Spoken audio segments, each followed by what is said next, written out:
He wrote, genderqueer people are gaining increased visibility within a society that doesn't legally recognize our existence, but we are still a minority within a minority. The talk will explore the social, economic, and health aspects of living outside the gender binary in the USA. I will also share from my own coming of gender story as we begin a broader dialogue. What can the humanist community do to create a society where people of all genders flourish?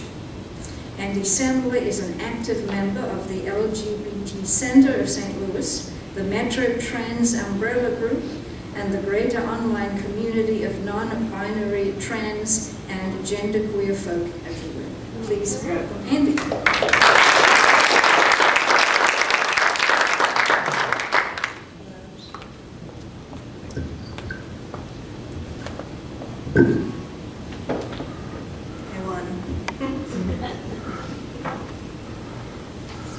See you all this morning.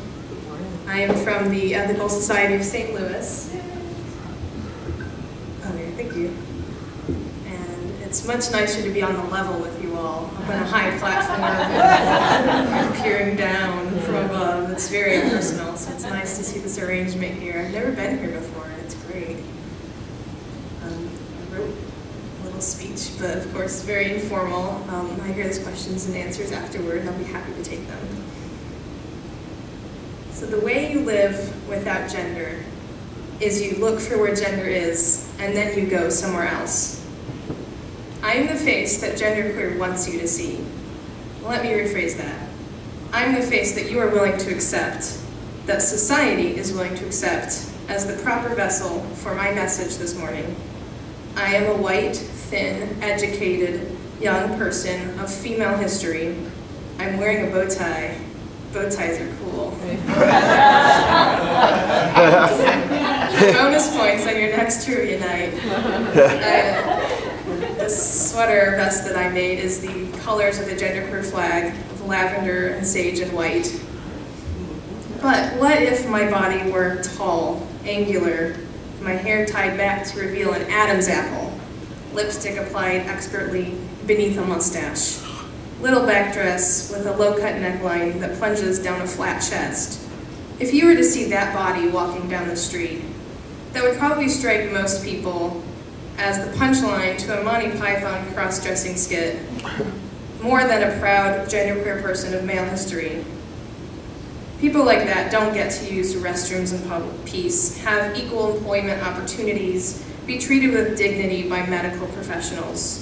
Mothers shoo their children away from people like that, as my friends can sadly attest. Add color to that person's skin. They're quickly demoted in the public eye to streetwalker, because what else could they be doing dressed that way? Perhaps their body's found dead, and the police closed the case because nobody important was killed, only a black gay sex worker. My dramatic hypotheticals are no exaggeration either. During the first week of November, before I gave a previous version of this talk in St. Louis, a 13-year-old boy was suspended for wearing a purse to school. Also that week, an agender teenager fell asleep on the bus in California, only to have somebody set fire to the skirt they were wearing in a self-professed crime of homophobia. Last summer, the murder rate of transgender people increased to twice that of gays and lesbians, despite total numbers of trans people in the population being much smaller than cisgender LGBT people. And by cisgender, I mean people who are not transgender, so most people in here. This, dear humanists, is the violence of genderqueer invisibility. That which is hidden in the shadows can be dehumanized without recourse. Of the 6,450 people who responded to a 2008 National Transgender Discrimination Survey, nearly 1/8 of those people identified as a gender not listed here. That is, their gender is neither man nor woman. I want to take a quick moment to point out that this number does not include transgender men and women, as trans men and women are men and women. So this is other genders. According to that survey, the genders not listed here have significantly higher educational attainment than our binary trans peers who did not have to write in their gender. Nonetheless, the genders not listed here are living in the lowest household income category at a much higher rate than our binary trans brothers and sisters. We skew much poorer and younger. Of particular note to us here in the St. Louis area, respondents in the Midwest and the South were less likely to identify as a non-binary gender. I can tell you from my personal experiences interacting with hundreds of genderqueer people online that regional disparity is a direct result of the necessity to fit into a binary box for survival in places that are not tolerant of gender diversity. In much the same way that living in the Midwest gives us pause to living our authentic selves, coming of age in an era where we have access to internet communities of others like us can also give us strength to know we're not alone. But what is the cost of authenticity? Referring again to the National Transgender Discrimination Survey, non-binary and genderqueer people are more likely to avoid medical care for fear of discrimination, and as a result are more likely to not know our HIV status, and when we do know, our HIV positive status is at a higher rate than other trans people. We're more likely to avoid help from the police because we're more likely to be harassed by the police. We're more likely to have been sexually assaulted at any point of our lives, including childhood.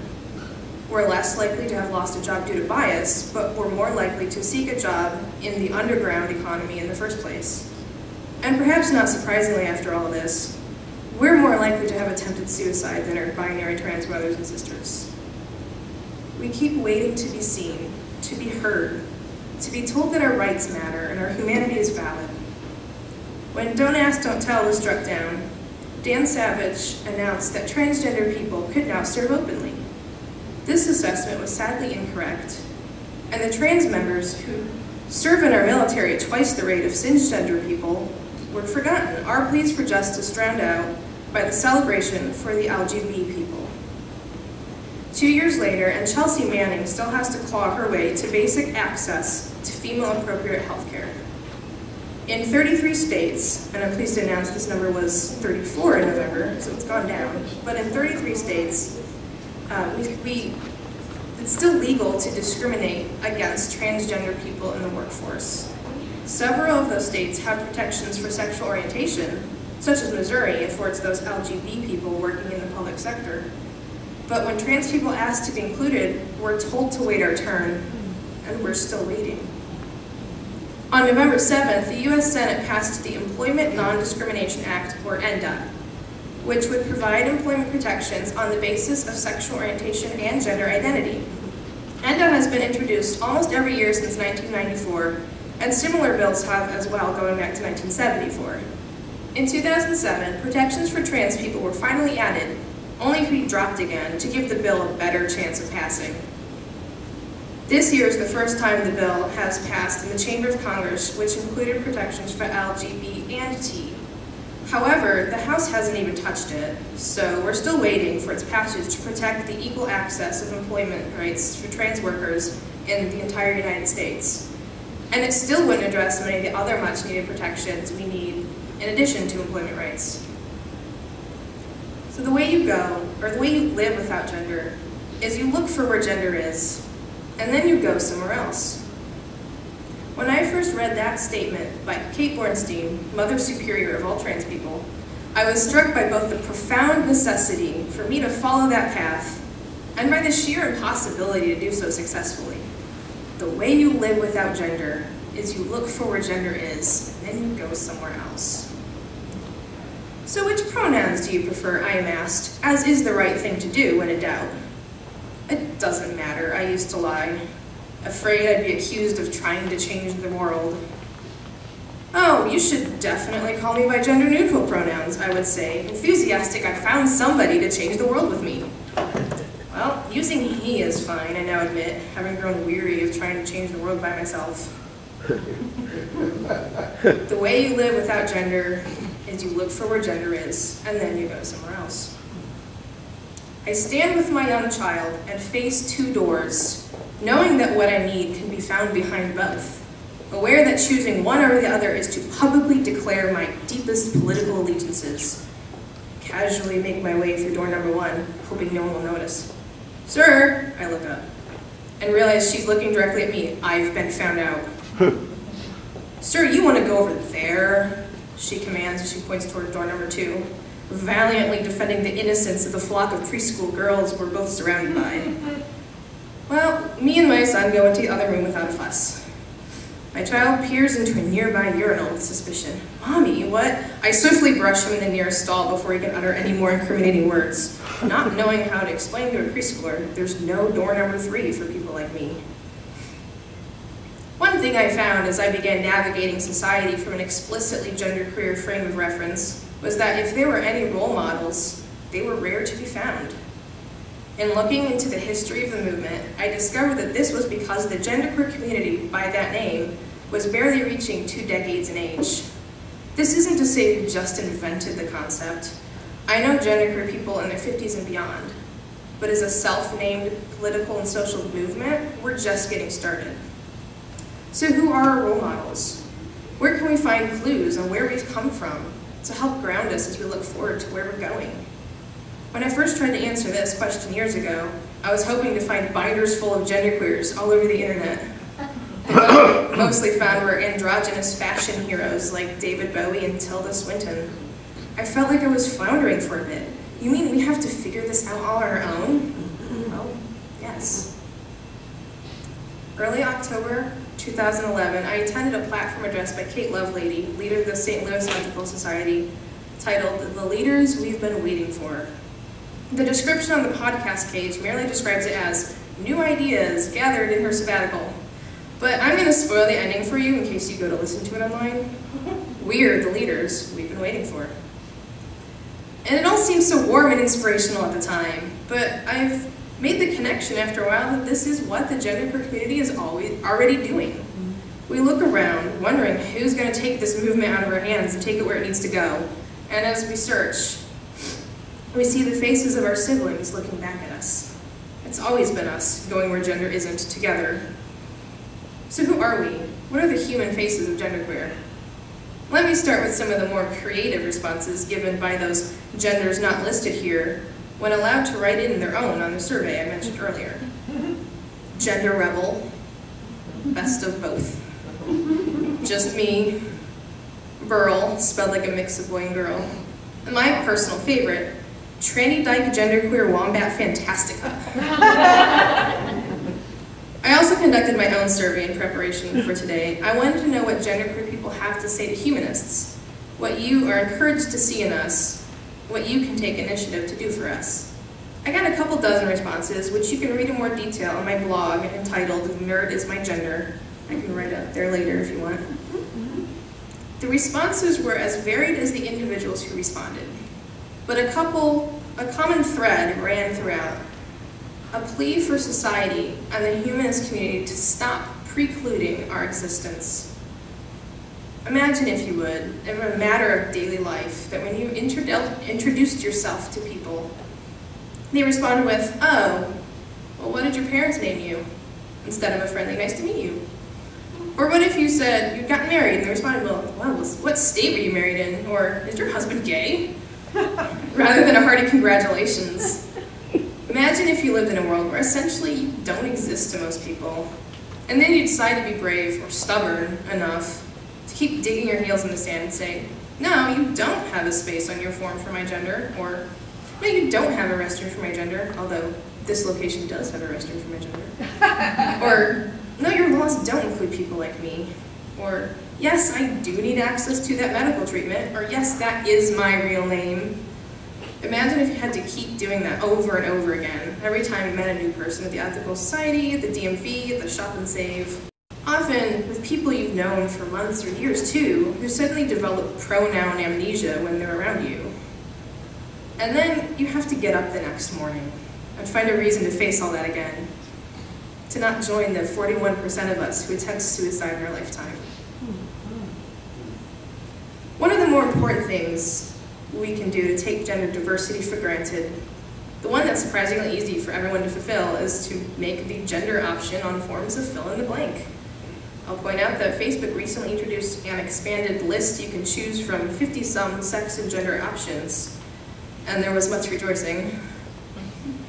Every time your form says, check 1, M or F, a kitten dies. Stop erasing us. Instead of the select one, Mr., Mrs., Miss, Dr., Reverend, etc., make it a fill in the blank.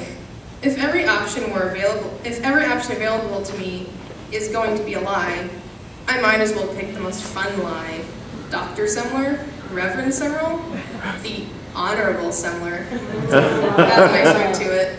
And I'll have you know, the St. Louis Ethical Society member directory is literally the only place on the entire internet where I've encountered a pure fill-in-the-blank option.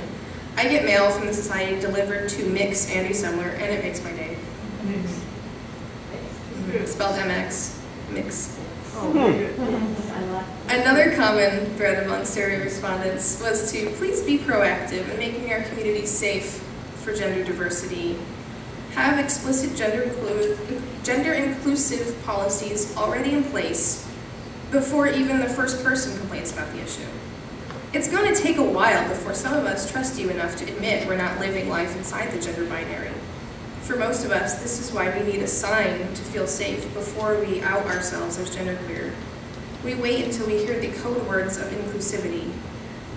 One example of how you can do this is to be explicit that anyone can use whichever restroom they feel comfortable using, despite their physical appearance or whatever you suspect they may have hiding under their clothes. And make sure the members who frequent the establishment are aware of that, so they're not surprised. If you have single-user restrooms, you don't have to label them with a gender. Try not to insert gender labels into any other places or events either, if it's not absolutely necessary. Insert inclusive language into your casual conversation, such as saying, this activity is for all genders, or the more simple, this activity is for everyone, instead of the exclusive phrase, for boys and girls. If you have a men's club or a women's club, you can extend invitations to all people who wish to participate in a masculine or feminine space.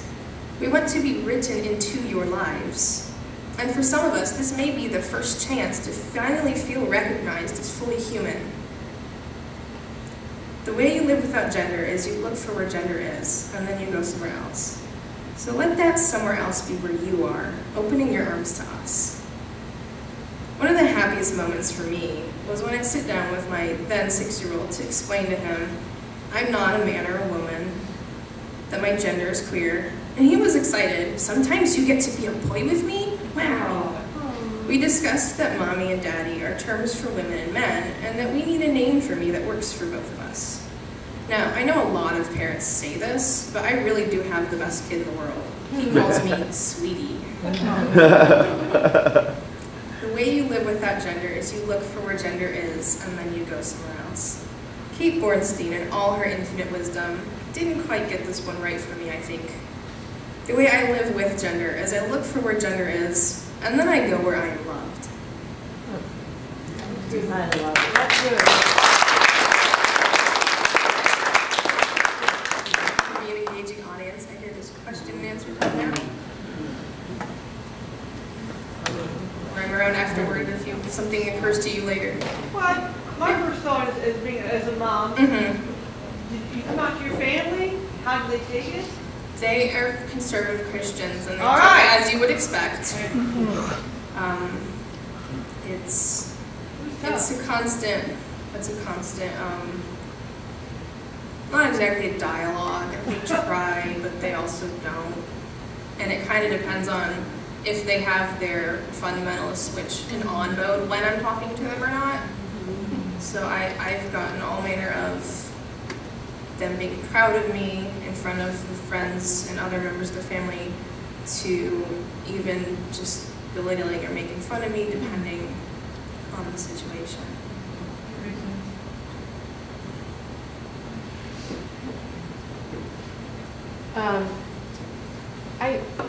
Okay, so I'm trying to understand, and from your point of view, do you, I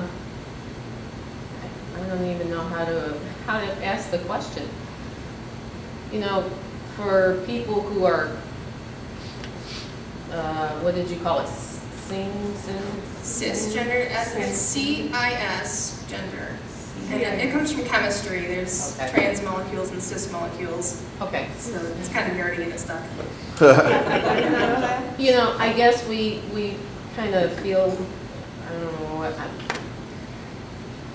I don't know even, maybe I shouldn't even be asking a question. But what I'm trying to find out is, how do you feel yourself is different from other people? I mean, are there certain areas that... It varies from person to person. Because, I mean, everyone obviously feels different about being themselves. It's hard to explain if it doesn't apply to you. Like, I sometimes wonder how it would feel to be cisgender. Different, I suppose. And there's no one satisfying answer, and I kind of have to tell people, well, if it applied to you, you would know, and unfortunately, you don't know because it doesn't apply to you. But it generally, for most people, it's persistent, lifelong feeling. And one of the problems we have in society with a lack of non-binary visibility is that for children, they don't get to look at somebody and think that could be an option for me. So like as I was a child, I thought, well, the option for me doesn't exist. I must be the wrong one. It can't be everybody else. It has to be me. And it wasn't until I was older and saw that there were other people that I thought, you know, this is something external to me now, something that I can see in front of me and see that I see myself in that person, and I had never seen myself in a person before. And that's how I came to understand who I am. How young were you when you really realized that you were something other than what you were supposed to be? I think I was 7. And at the time it didn't really stick out because I didn't understand the significance of it. But looking back, like I tell people, most children apparently don't wonder if God makes mistakes in the gender that they were born as. But at the time, you know, I only had my own experience to identify with, so I just thought that was normal, and I didn't think much of it till later. So looking back through my childhood, I didn't like form a collection of memories at the time that I knew were going to be important later, so it's a little difficult to see. And I will point out that not everybody will necessarily have that moment or that omen in their past that reveals, you know, that they were going to identify as transgender or genderqueer later on in life. But in my case, I can look back and say, oh yeah, that makes sense now. I have a comment and a question.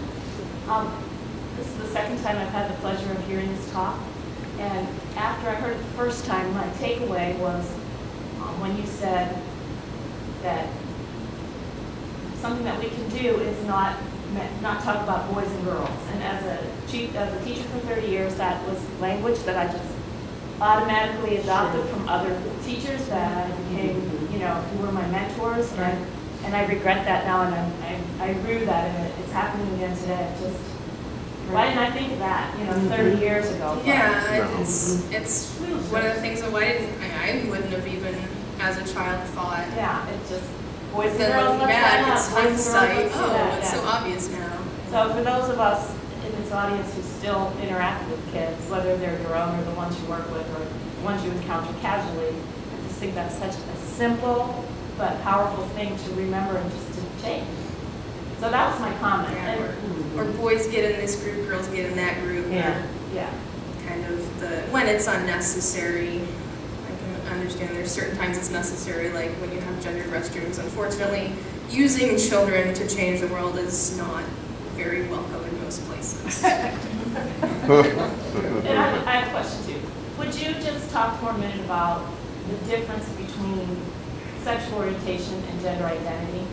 Sexual orientation and gender identity, they are very intertwined with each other, especially in a society where your sexual orientation is defined as whether the person you're attracted to is the same or different than yourself, which when suddenly yourself is not what it was originally assumed to be, your sexual orientation magically changes. Except in my case, because I identify as queer, as bisexual, or as basically just gender doesn't limit my choices. So I didn't have that dramatic shift. But yes, sexual orientation is about the person that you, or persons that you would choose to be with and or attracted to. And gender identity is about yourself. And sometimes people, I think it's because the LGBT is thrown together, people kind of will assume that the T is also a sexual orientation, and it's not really. It's about the self and not about the relationship with the outside world as much. I was going to ask, have you found that there are certain phrases that help people who aren't familiar with these communities adapt to it? That's a good question. Can you give like a specific? Well, like for example, if you're speaking with somebody like at a grocery store, as you mentioned, and the question comes up, well, you know, like how did you get to be this way, or something like this? Have you found that there are certain phrases that you can go to that people identify better with, that they're not as judgmental as people can tend to be? That, if you know one, let me know. You have to know the person first before, and unfortunately that just is a matter of personal experience and feeling it out, and it's lots of discussions go on within queer communities about, you know, how can we best sell ourselves as not evil, and, you know, obviously that's a continual challenge for all of us. But that's a good question. I love your bow tie. That is awesome. Oh. You can kick me off when I'm taking too long. No. So, with those differences that you explained between, you know, gay and lesbian versus genderqueer, how comfortable do you feel in the LGBT community, and how much do they address your issues, you know? Yeah. It varies place to place because there's such a wide diversity among, you know, like the LGBT community as there is among straight and cis community. So, I mean, at the LGBT Center of St. Louis, I've had no problems. People are wonderful. I have had very few concerns with the way I'm treated at the Ethical Society because mostly people are like, of course, you know, why wouldn't I be affirming your humanity? That's wonderful. Some lesbian and gay specific communities can be a little exclusive because they have had their culture entrenched over decades, that they kind of ironically have a conservative liberalism, if that makes sense. But I just don't go those places, and then I don't feel like taking them on and changing them. I just go to places where it's more accepting, you know, create community.